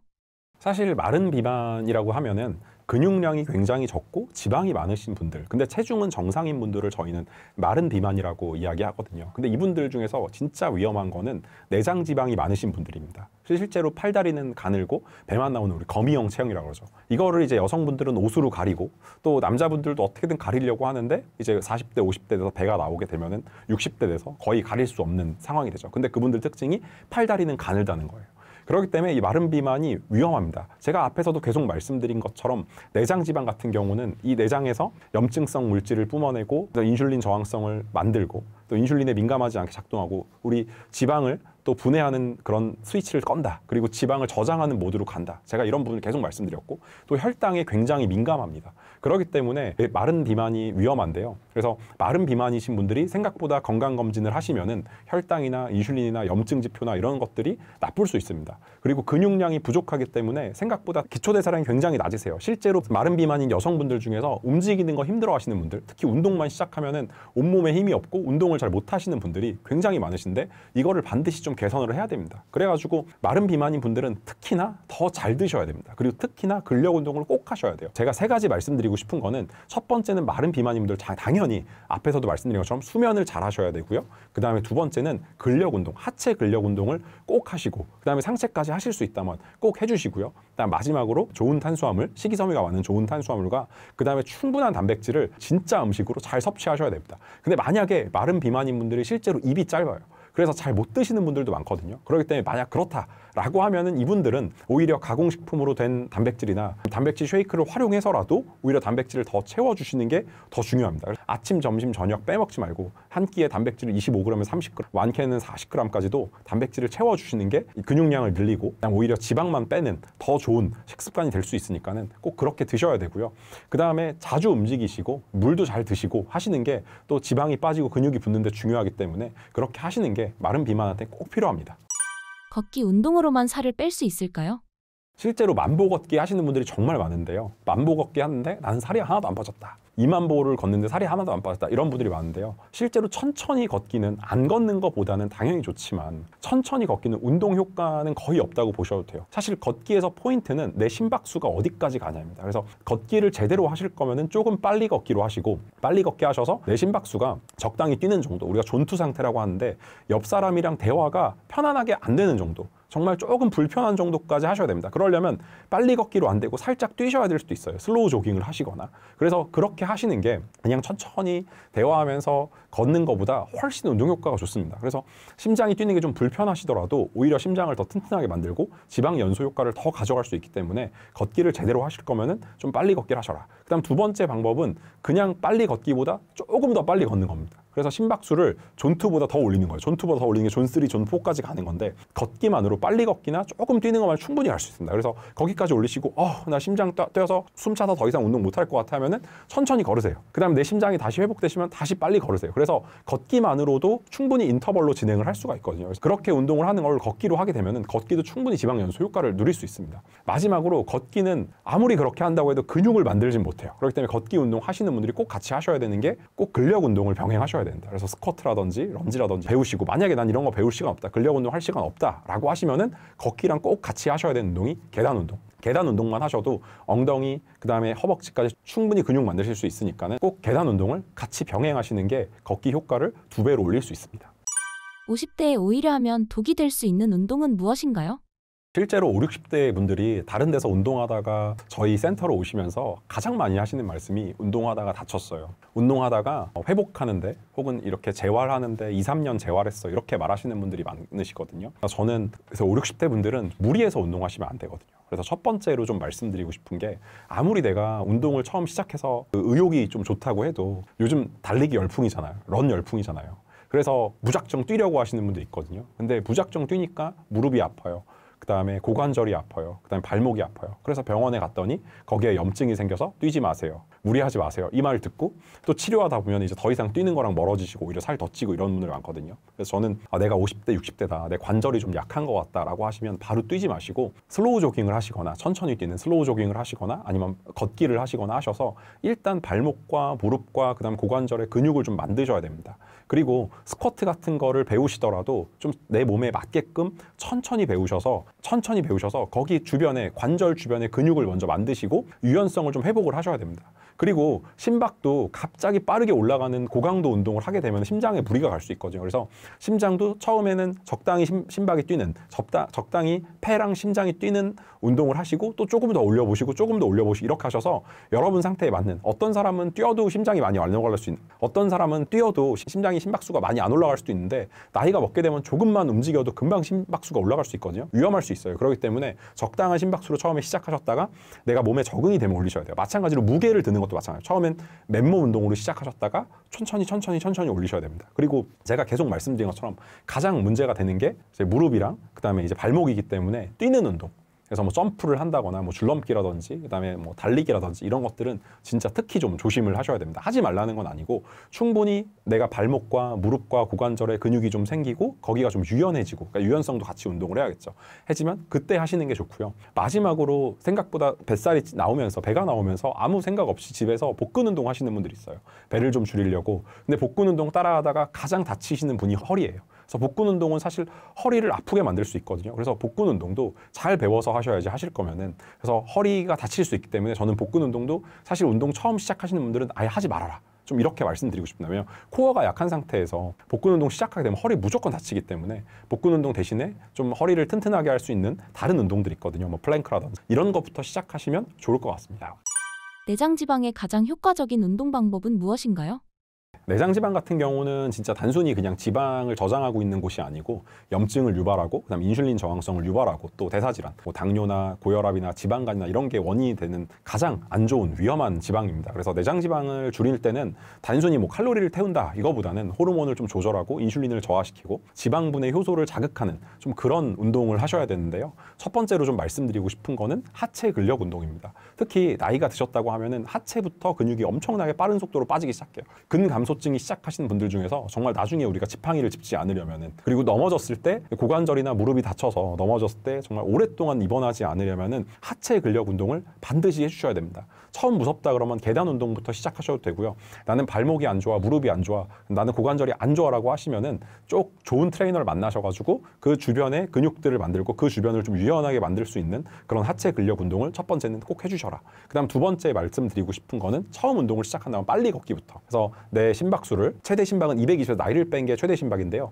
이 최대 심박의 60%에서 70% 정도로 운동하는 걸 우리가 존투 운동이라고 해요. 잘 모르겠다 그러면은 옆 사람이랑 대화가 안녕하세요 정도는 가능한데 그 이후에 좀 편안한 대화는 불가능한 상태라고 생각을 하시면 되거든요. 그 정도로 좀 빨리 걷기, 조금 숨찰 정도로 이 정도부터 운동을 시작하시는 거를 저는 좀 추천을 드립니다. 근육과 관절에 무리가 안 갈 수 있고요. 그래서 빨리 걷기랑 비슷하게도 할 수 있는 게 슬로우 조깅 이런 것들로 저는 존투 운동을 한 15분에서 30분 정도는 좀 매일이 안 되면은 주 3회라도 꼭 해주셔라라고 말씀드리고 싶고요. 마지막으로 인터벌 운동인데 이 인터벌 운동은 처음 시작할 때는 좀 어려울 수 있어요. 그래서 존투 운동이나 근력 운동으로 약간의 근력이 생기고 약간 심박이 차는 게 심장이 뛰는 게 조금 적응이 되셨다고 하면은 최대 심박까지 심장이나 폐를 올려주시면은 우리 심장이나 폐가 정말로 더 튼튼해지고 좀 강한 엔진이 될 수 있거든요. 그리고 마지막으로 고강도로 좀 인터벌로 하게 되면은 하루 24시간 동안 혹은 48시간까지 계속 지방 연소 모드가 작동된다라는 연구 결과가 굉장히 많기 때문에 저는 가능하다면은 좀 이 운동까지 같이 해주시는 걸 좀 추천을 드리고 이 운동이랑 꼭 같이 해주셔야 되는 게 수면을 꼭 잘 취해 주셔야 되고 식단을 꼭 같이 하셔야지 우리 내장 지방도 빠르게 좀 제거가 될 수 있습니다. 유산소, 무산소 공복 운동과 식후 운동 중 어느 쪽이 효과적인가요? 일단은 제가 좀 말씀드리고 싶은 거는 지방을 연소하겠다, 내가 지방 연소 모드로 만들겠다라고 하시면은 사실 유산소 운동이 효과적입니다. 근데 유산소 운동으로 그냥 단순하게 칼로리 소모한다라는 개념이 아니고 좀 심장이랑 폐를 강화하고 또 심장 질환을 좀 예방하고 이런 측면으로 유산소가 정말 좋고요. 또 미토콘드리아를 활성화해야지 지방 연소 모드가 되는데 미토콘드리아를 활성화하는데 유산소가 굉장히 좋습니다. 근데 지방이 찌지 않는 체질로 몸을 바꾸시려면은 반드시 근력 운동을 좀 병행을 하셔야 되는데 근력 운동을 하게 되면은 인슐린 민감도가 올라갑니다. 올라갑니다. 한마디로 인슐린 저항성이 예방이 되고 인슐린이 체내에서 높은 상태가 아니라 낮은 상태로 좀 유지가 될 수 있어요. 그래서 근력 운동을 꾸준히 하게 되면 그렇게 될 수 있고요. 그래서 기초 대사량이 또 올라가게 되고 근력 운동을 꾸준히 하게 되면은 똑같이 살을 빼더라도 체형이 굉장히 좋습니다. 그래서 지방이 늘어지지 않게 되고 몸에 이렇게 근육이 좀 잡아주기 때문에 예쁜 몸매가 되니까 반드시 꼭 해야 되는 거는 우리 유산소 운동이랑 근력 운동을 꼭 병행하시는 게 좋고요. 내가 식전이나 좀 공복에 운동을 해야 될지 식후에 운동을 해야 될지는 여러분 체형이랑 몸 상태에 따라 좀 다르게 생각하셔야 되는데 내가 만약에 근육이 없는 상태다. 나는 근육을 좀 만드는 게 지방을 빼는 것보다 더 중요하다라고 생각을 하시면 저는 식후에 운동을 하라고 좀 말씀을 드리고 싶습니다. 어쨌든 공복에 운동을 하게 되면 아무리 지방을 연소하더라도 근육이 같이 빠질 수 있습니다. 그렇기 때문에 저는 근육이 없는 분들이 근육을 만들어야 된다라고 하면은 소화에 방해되지 않는 시간 정도가 지나고 나서 꼭 제대로 된 근력 운동과 유산소 운동을 좀 해주시는 거를 저는 좀 추천을 드리고요. 에너지가 충분하기 때문에 제대로 운동을 좀 운동 퍼포먼스를 더 낼 수 있고 또 충분히 또 고강도 운동도 가능해지기 때문에 나는 마른 비만이다 혹은 근육이 없다라고 하시면 꼭 근력 운동을 식후에 하시길 전 추천드리고 나는 제대로 좀 체지방 연소를 좀 하고 싶다. 체지방 연소를 하루 종일 지방이 연소되는 모드로 가고 싶다라고 하시면은 아침에 식전에 공복 운동을 하게 되면은 아침에 일어나서 헬스장이나 아니면 바로 밖에 산책처럼 러닝을 하시거나 걷기를 하시는 분들이 있는데 이게 실제로 지방 연소에는 정말 좋습니다. 왜냐하면 우리가 아침 공복에는 인슐린 레벨이 굉장히 낮게 떨어져 있기 때문에 바로 뛰게 되면 또 체내에 글리코겐이라고 해서 우리가 포도당을 먹게 되면 글리코겐으로 간이랑 근육에 저장하는데 이 글리코겐 레벨이 굉장히 낮아져 있기 때문에 아침 공복에 운동을 하게 되면 바로 지방을 연소시킵니다.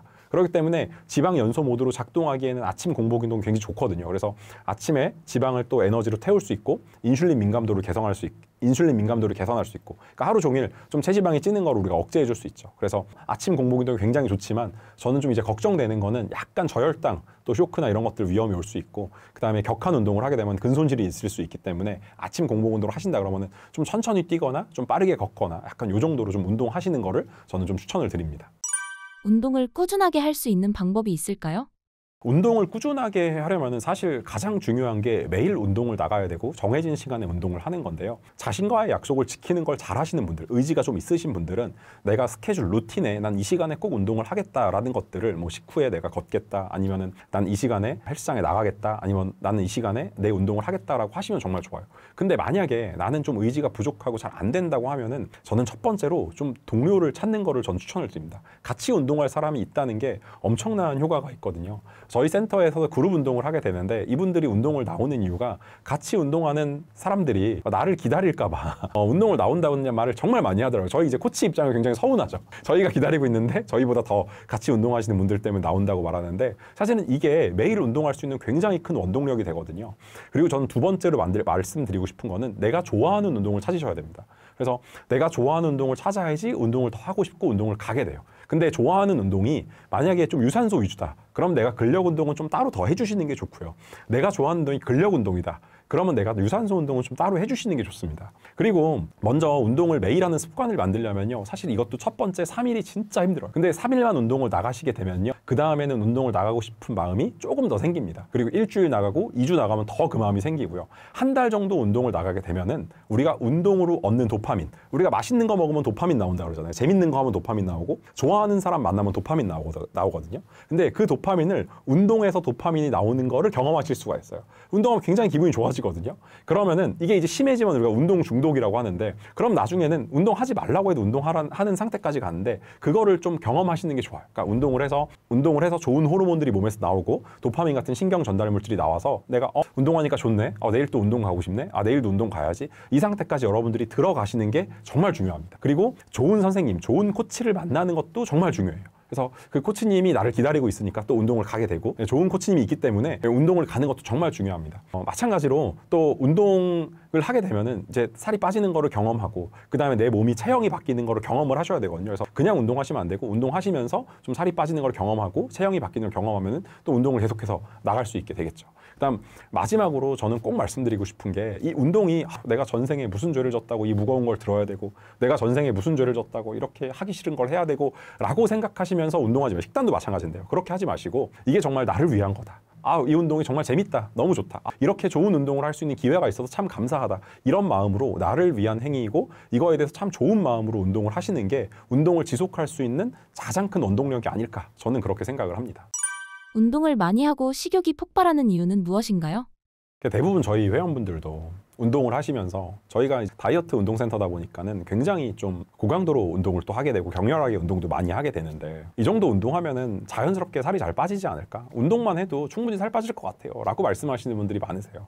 근데 저희 센터에서 20kg, 30kg 혹은 10kg 이상 정말 잘 감량하신 분들을 보면 특징이 운동을 열심히 해서가 아니라 식단을 잘해서거든요. 그래서 저는 꼭 말씀드리고 싶은 게 운동으로 살 빼겠다, 운동으로 칼로리를 소모하겠다, 저는 그렇게 좀 접근을 안 하시면 좋을 것 같습니다. 그렇게 접근했다가 오히려 살이 더 찌는 분들이 많아요. 제가 제 유튜브 컨텐츠에 운동으로 살 빼면 안 돼요, 운동 잘못했다가 오히려 살찝니다, 제가 이런 걸 한번 찍은 적이 있는데 거기에 정말 재밌는 댓글이 하루에 10kg씩 달렸는데 10kg 쪘습니다 이런 댓글도 있고, 저는 매일 운동하는데 살은 더 쪘습니다 라는 댓글이 정말 많이 달렸어요. 그러니까 그 이유가 뭐냐면은 운동을 하게 되면 자연스럽게 식욕 호르몬이 올라갈 수밖에 없어요. 그거는 우리 몸의 생존 시스템이에요.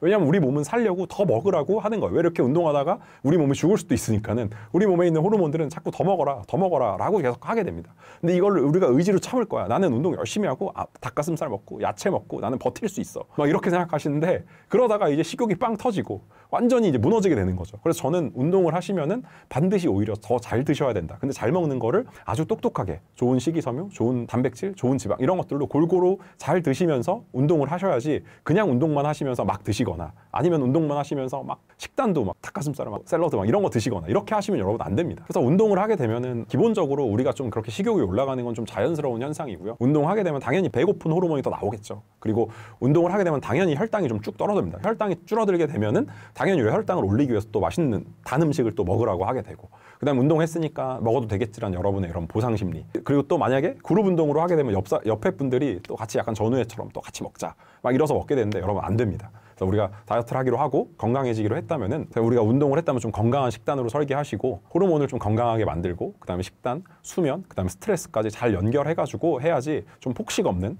좀 건강한 체중 감량이 가능하다, 이렇게 보시면 됩니다. 운동 없이 살을 빼는 건 정말 불가능한 일일까요? 진짜 많은 분들이 전 운동을 도저히 못할 것 같은데 운동 없이 살 뺄 수 있을까요? 라고 얘기하는데, 결론부터 말씀드리면은 운동 없이도 살 뺄 수 있습니다. 근데 운동이라는 게 칼로리 소모가 아니고 지방이 빠지는 몸, 그 다음에 지방이 찌지 않는 몸으로 만드는데 엄청난 부정 효과를 주기 때문에 운동을 하는 거지, 그냥 운동으로 적당한 칼로리 소모한다라고 생각하시면 안 됩니다. 그리고 운동을 해서 만약 근력 운동을 한다 그러면은 우리 몸매를 예쁘게 만드는 겁니다. 예를 들어서 우리가 우리 몸을 찰흙이라고 비유하면은 식단은 찰흙을 떼는 역할을 합니다. 그렇기 때문에 당연히 운동 없이 살을 뺄 수 있죠. 근데 운동을 하게 되면 찰흙을 다지는 역할을 하게 돼요. 예쁜 몸매를 만들려면은 반드시 운동도 같이 하셔야 되는데, 일단 운동 없이 살 빼려면 어떻게 해야 되는지 제가 좀 그거 먼저 말씀을 드릴게요. 그 전략을 좀 말씀드릴 건데, 일단은 체중 감량의 핵심이 인슐린 레벨을 제가 낮춰야 된다고 계속 말씀드려요. 그래서 지방 연소 모드로 만들고 지방 저장 모드를 꺼야 된다. 운동 없이 우리가 인슐린 레벨을 낮추고 체지방이 분해가 가능한 환경으로 만들고, 이걸 만들려면 식단, 그다음에 수면, 그다음에 뭐 스트레스 관리 이런 걸로 충분히 가능하기 때문에 우선 이렇게 해야 됩니다. 그러기 위해서는 우리가 식단을 잘 하셔야 되고, 혈당을 안 올리는 식단으로 인슐린 분비를 좀 막아야 되고요. 그다음 장내 환경에 좋은 식단을 하셔야 됩니다. 충분한 식이섬유를 드셔서 우리 장내 미생물이 충분한 단소의 지방산을 형성할 수 있게 만들어 주셔야 되고요. 그다음에 수면을 잘 해주셔야지, 수면이 부족하면은 운동을 해도 소용이 없기 때문에 운동을 안 하더라도 수면을 잘하면은 충분히 빠질 수가 있습니다. 그리고 역시 스트레스 관리를 하셔야 되는데, 잘 자는 게 또 스트레스 관리, 또 잘 먹는 게 스트레스 관리랑 연결이 되기 때문에 절대로 굶지 마시고 잘 드시길 저는 바라고요. 그다음에 운동을 하지 않더라도 틈틈이 움직여주는 거, 걷기라든지 아니면 1시간에 한 번씩 스트레칭을 하거나 뭐 화장실에 왔다 갔다 하거나 아니면 가만히 누워있지 말고 많이 움직여주는 거, 이런 것들까지는 해주셔야지 운동 없이도 살이 빠질 수 있습니다. 그래서 운동 없이 살을 빼려면 그만큼 이제 식단을 더 신경 쓰셔야 되고, 수면 잘 하셔야 되고, 그다음에 장내 환경, 뭐 스트레스 관리, 그리고 인슐린 레벨을 낮추는 거, 이런 것들 하시면 충분히 어렵지 않게 우리 몸 상태가 살이 빠지는 몸으로 가게 됩니다. 그래서 운동을 할 수 없는 상황이거나 도저히 난 운동이 안 되는 여러분 상태라고 하면은 충분히 살 빠지는 게 가능하기 때문에 너무 좌절하지 마시고, 좌절하지 마시고 몸을 잘 회복시키면서 좋은 정말 건강한 다이어트를 잘 하시면 좋을 것 같습니다. 헬스장이나 트레이너를 고르는 중요한 요소는 무엇인가요? 사실은 헬스장이랑 트레이너를 고를 때 정말 중요한 건 여러분의 목표입니다. 여러분의 목표가 근육량을 증가하는 거다라고 하면은 근육량 증가를 잘할 수 있는 트레이너와 헬스장을 만나셔야 되고요. 여러분의 목표가 몸의 재활을 하는 거다. 나는 고관절이 안 좋아, 나는 발목이 안 좋아. 그래서 재활을 하면서 적당히 근육량을 늘리고 싶어요. 그러면 그거를 잘해주는 곳을 만나야 됩니다. 여러분의 목표가 다이어트라고 하면은 그 다이어트에 맞는 운동, 제가 말했던 고강도 운동, 그 다음에 근력 운동, 존투 운동, 이런 것들을 골고루 여러분들이 매일 할 수 있게 만들어주고, 제일 중요한 거는 식단 관리를 해주는 곳으로 가야 됩니다. 식단 관리를 해준다고 해놓고 말만 하고 안 해주는 곳이 정말 많거든요. 근데 사실 다이어트 핵심은 1시간 운동이 아니라 23시간의 관리이기 때문에 이 23시간 동안 내가 뭘 먹는지, 그리고 운동을 매일 가는 게 아니라고 하면은 안 가는 날에 어떤 걸 하는지가 중요하기 때문에 여러분들이 헬스장을 고르실 때, 그다음에 트레이너를 고르실 때 여러분의 식단 관리, 습관형 관리를 잘 해주는 곳을 고르는 게 정말 중요하고요. 만약에 여러분들이 그룹 운동을 하신다. 그러면은 정말 다 같이 다이어트하는 분위기인지, 아니면 끝나고 치킨에 맥주 먹으러 가는 분위기인지, 사실 이게 정말 중요하니까 그런 것들을 잘 신경 쓰셔서 고르시면은 좋을 것 같습니다. 자, 정리해서 제가 좀 말씀을 드리면은 여러분 다이어트 할 수 있는 환경, 다이어트를 같이 하는 사람들, 그리고 또 트레이너가 유산소랑 근력이랑 인터벌, 또 유연성 이런 것들까지 잘 해줄 수 있는 것, 그다음에 여러분의 컨디션이랑 체력, 또 아픈 곳에 맞게끔 잘 해줘야 됩니다. 그래서 여러분한테 관심이 있는 트레이너를 선택하셔야 되는데, 그 관심이라는 게 뭐냐면은 여러분의 과거에 뭐 부상은 없는지, 지금 현재 아픈 곳은 없는지, 여러분의 직업이 뭔지, 수면 패턴은 어떤지, 여러분의 식습관은 어떤지, 그리고 운동을 통해 진짜로 얻고 싶은 게 뭔지에 대해서 관심을 갖고 지속적으로 이런 질문들을 많이 하면서 좀 귀 기울여서 오늘 하루는 어떤 걸 먹었는지, 오늘 하루는 여러분의 스트레스 레벨이나 또 운동 수행 능력이 오늘은 어떻게 될지, 이런 것들에 좀 관심이 있어야 되는데, 이런 것들을 전혀 관심이 없는 분들은 여러분 선택을 하시면 안 되고, 또 중요한 건 동작을 설명할 때 이 동작을 왜 해야 되는지, 그리고 이 동작을 할 때 정말 중요하게 생각하는 문제, 이런 것들을 좀 잘 설명해 주는 만나면 좋을 것 같고요. 운동보다 또 제가 계속 말씀드린 것처럼 습관, 환경 이런 거를 잘 세팅해 주고 잘 설계해 주는 분을 만나면 좋을 것 같습니다. 마지막으로 꼭 하나만 말씀드리고 싶은 게, 여러분 식단이 완벽하지 않을 수 있어요. 그래서 여러분이 완벽하지 않은 식단을 여러분 트레이너에게 보냅니다. 그리고 여러분을 다이어트를 관리해 주신 분한테 말씀드려요. 그러면은 대부분 다 왜 먹었어요? 앞으로 먹지 맙시다. 그래서 제가 어떤 회원님들이 저희 운동센터에 오는데 이걸 물어보더라고요. 거기도 많이 혼내나요? 사실 저는 그렇게 해가지고 운동 많이 먹어서 스쿼트 3세트 더 하겠습니다라고 해서 전 다이어트 성공한 분을 못 봤어요. 사실 먹는 거를 갖다가 이거 드시지 마세요, 이거 드시지 마세요, 이거 잘못했습니다도 중요하지만은 진짜로 여러분들이 좋은 식단을 할 수 있게끔 많은 대화를 하고 여러분들이 진짜 운동을 재밌어 하게끔 만들어주는 게 저는 중요하지, 이거 안 돼요, 저거 안 돼요. 사실 요즘에는 또 챗 GPT라든지 이런 게 잘 나와 있잖아요. 그러니까 챗 GPT가 하지 못하는 트레이너의 역할이 있거든요. 여러분이 하고 싶게 만드는 거, 여러분이 식단을 하고 싶게 만들고, 여러분이 더 잘 잘 수 있게 만들고, 여러분이 이 트레이너랑 얘기하고 나면은 그래 오늘은 꼭 잘 자야겠다. 트레이너랑 여러분들이 한 시간 운동을 하고 나면은 그래 내가 오늘 식단은 꼭 잘 지켜야겠다. 이런 마음이 들게끔 만들어주는 트레이너들이 있거든요. 그래서 그런 분들을 꼭 선택하시면 좋을 것 같습니다. 비싼 돈 주고 PT 받아도 살이 안 빠지는 분의 문제는 무엇인가요? 진짜 비싸게 PT를 하는데 살이 안 빠지는 분들, 저는 진짜 너무 안타까워요. 실제로 저희 회원분들이 오시면서 저 PT에 200만 원 결제했어요. 200만 원 결제하고 한 달 나갔는데 한 달 동안 살이 하나도 안 빠져서 아직도 많이 남아있는데 왔어요 라고 말하시는 분들 보면 너무 안타까워요. 심지어는 제가 PT에 1000만 원 썼는데 살을 하나도 못 뺐어요, 이런 분들도 있거든요. 저는 진짜 안타까운 게, 목적이 다이어트 하러 가셨잖아요. 그럼 사실 다이어트 관리를 받으셔야 되는데 진짜 그냥 운동만 하다 오신 거예요. 근데 운동만 하게 되고 식단을 마음껏 하게 되면 살이 안 빠지잖아요. 근데 대부분 트레이너들이 이런다는 거예요. 식단 아시죠? 다 알죠? 그 다 아는 게 뭐예요? 적게 먹으려고 하는 거예요. 모든 트레이너들은 여러분들한테 적게 먹으라고 할 거예요. 그래서 칼로리 적자를 만들어라. 대부분 다 그렇게 말씀하십니다. 그리고 많이 움직여라. 근데 적게 먹고 많이 움직이는 다이어트가 실패해서 그 트레이너를 찾아갔단 말이에요. 적게 먹고 많이 움직이는 게 실패해서 사실 운동을 하러 갔는데 가서 똑같은 얘기하고 뭐예요? 다 알죠라고 해요. 저는 정말 그렇게 하게 되면 정말 저는 최악이라고 생각해요. 그래서 오히려 내가 식욕이 폭발하지 않게끔 만들고 내 혈당이 왔다 갔다 하지 않게, 한마디로 인슐린 레벨이 좀 낮은 상태를 일정하게 유지하게 만들어주고, 내 장내 환경을 좀 개선해주고, 그 다음 내 수면 부족을 해결해주고, 그 다음에 내가 운동하지 않는 시간에 많이 움직일 수 있게끔 만들어주고, 그러니까 이런 것들이 중요하지, 만약에 그냥 그 1시간 운동만 정말 잘 가르치고 이런 나머지는 다 관심이 없다, 그럼 당연히 살이 안 빠질 수밖에 없죠. 그래서 저는 여러분들이 트레이너를 선택하시고 PT를 선택한다면 그 1시간 운동에 정말 전문성 있게 해주는 것도 중요하지만 나머지 시간들을 잘 여러분들에게 관심을 갖고, 인슐린 저항성이나 여러분의 수면이나 스트레스 레벨이나 장내 환경이나 이런 것들도 좀 관심을 갖고 좀 해주는 분들을 전 만나시면 좋을 것 같습니다. 살이 빠지고 건강해지기 위해서 운동보다 더 중요한 것이 있을까요?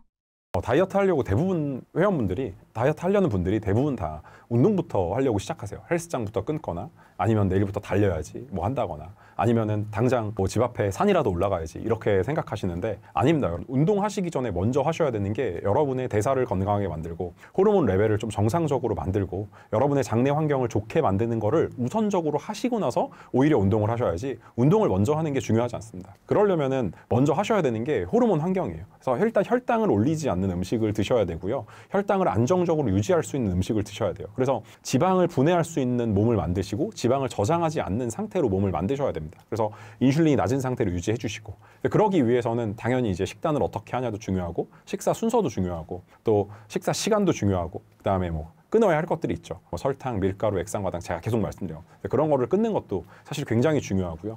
그다음 수면이 정말 중요한데 여러분의 아닌 것처럼 수면이 부족하게 되면은 인슐린 저항성이 올라가게 됩니다. 식욕 호르몬이 올라가게 되고요. 코티졸, 스트레스 호르몬이죠. 굉장히 스트레스가 올라가게 되고 스트레스가 올라오면 다시 또 인슐린 저항성이 올라가게 되고 그러다 보면 복부 지방이 쌓일 수밖에 없죠. 그래서 수면 잘 관리하셔야 되고 장내 환경, 장내 환경에 유익균이 늘어나면은 혈당이 안정되고 식욕도 안정되고 염증도 억제되고 지방을 연소할 수 있는 환경이 조성이 됩니다.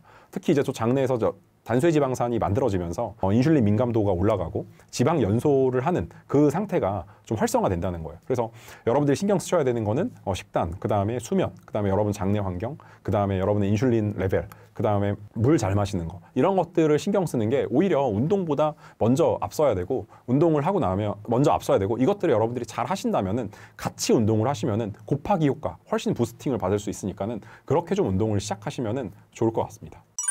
신사임당 구독자분들께 한마디 부탁드립니다. 네, 다이어트는 여러분 절대로 여러분의 의지 부족이 아닙니다. 여러분의 호르몬이나 여러분의 장내 환경이 여러분의 의지를 부족하게 만든 거지 여러분이 자책할 필요가 없습니다. 더 이상 칼로리를 줄이고 많이 움직여야지 이렇게 생각하지 마시고요. 건강한 것들로 여러분들 채워보시고요. 여러분 몸에 정말 나쁜 것들을 꼭 끊어보시면은 빠르게 여러분 몸이 개선되고 좋아지고 여러분이 몸이 활력이 넘쳐서 더 움직이고 싶고 또 더 좋은 거 먹고 싶은 몸으로 바뀌는 거를 여러분 느낄 수 있을 겁니다. 그래서 여러분 절대 여러분의 의지 탓하지 마시고 오늘부터 운동하시고 식단하시고 생활 습관까지 개선하셔서 여러분 다이어트 꼭 성공하시면 좋을 것 같습니다. 감사합니다.